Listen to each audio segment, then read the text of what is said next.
Bismillahirrahmanirrahim. Assalamualaikum warahmatullahi wabarakatuh. Salam satu hobi. Berjumpa lagi di channel Bonsai Kelapa Bambu Hapus Tasal. Gimana kabarnya teman-teman semuanya? Mudah-mudahan semuanya akan sehat walafiat dan juga dalam lindungan Allah Subhanahu wa taala. Baik teman-teman, di kesempatan kali ini di depan teman-teman ada bahan bonsai kelapa. Jadi bahan bonsai kelapa gading oren. Nah, di sini teman-teman, bahan bonsai kelapa ini sangat super dan juga subur ya teman-teman. Karena bahan bonsai kelapa ini dahan dan juga pelepahnya ini teman-teman ini sangat besar.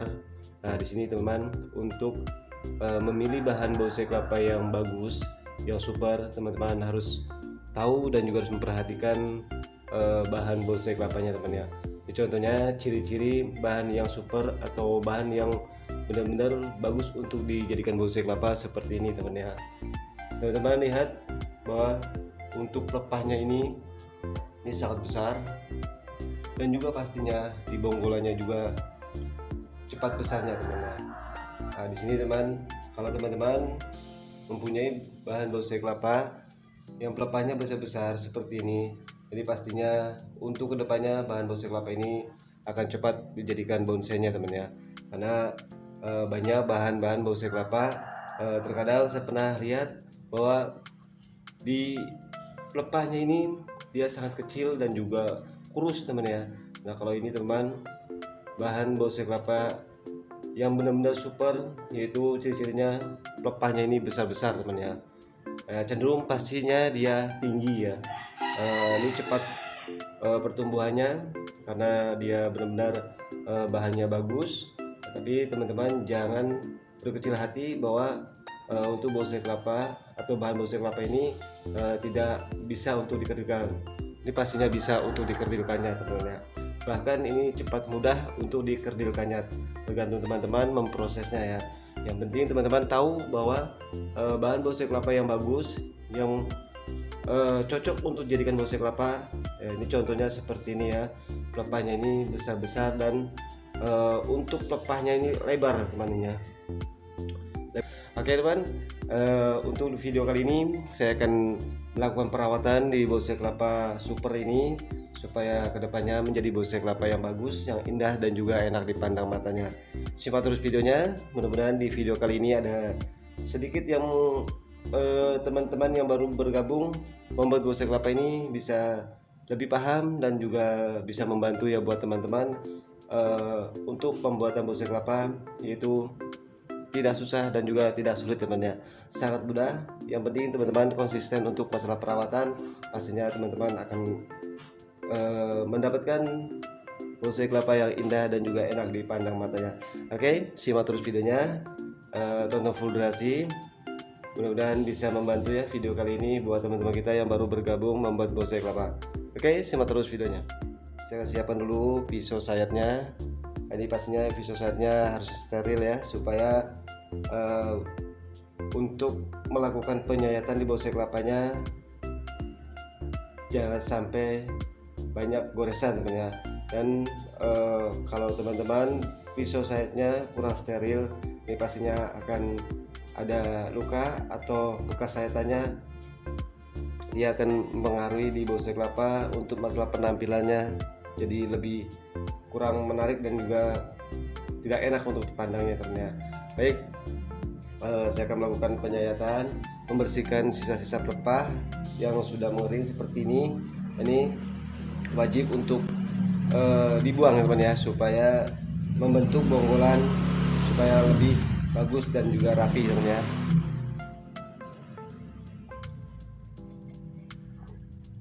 Nah, buat teman-teman yang baru bergabung membuat bonsai kelapa, teman-teman harus tahu ya bahwa bahan bonsai kelapa yang super itu yang seperti apa. dan juga ciri-cirinya gimana ya teman ya. Nah jadi buat bahan bonsai kelapa yang benar-benar bahan yang bagus, yang super, yaitu ciri-cirinya pelepahnya ini besar-besar teman ya, pelepahnya besar-besar dan pastinya untuk pembuatan bonsai kelapa kalau pelepahnya besar-besar ini akan memudahkan untuk memproses ke depannya teman ya. Contohnya seperti membentuk bonggolan, ini cepat besar teman ya. Banyak bahan bonsai kelapa yang kurang bagus, contohnya bahan bonsai kelapanya dia cepat kerdil, tapi dilihat dari bentuk pelepahnya ini dia kurus teman ya, jadi kurang menarik untuk dijadikannya ya. Kalau teman-teman tahu bahwa bonsai kelapa yang pelepahnya kurus kecil itu biasanya bertahannya tidak lama teman ya. Dia menginjak usia hampir 1 tahun aja dia pasti akan ada perubahan yang kurang menarik ya, pastinya dia tidak kuat teman ya untuk bertahannya teman ya, kalau bahan bonsai kelapa itu kurang bagus teman ya. Ini sisa-sisa pelepah yang sudah mengering, teman-teman wajib dirapikan supaya membentuk bonggolannya menjadi rapi dan juga besarnya menjadi imbang teman ya. Nah, ini saya proses dengan posisi gaya batu menungging teman ya.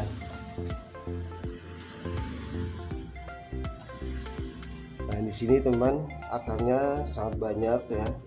Nah di sini udah kelihatan bahwa kalau bahan bonsai kelapa yang benar-benar bagus, yang super, ya, dari akarnya juga sudah kelihatan teman ya, akarnya besar-besar dan banyak teman ya.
Ini teman-teman lakukan seminggu sekali supaya bahan bonsai kelapa ini daunnya menjadi kerdil dan pastinya imbang teman ya. Kalau teman-teman melakukannya konsisten seminggu sekali teman ya untuk melakukan penyayatannya.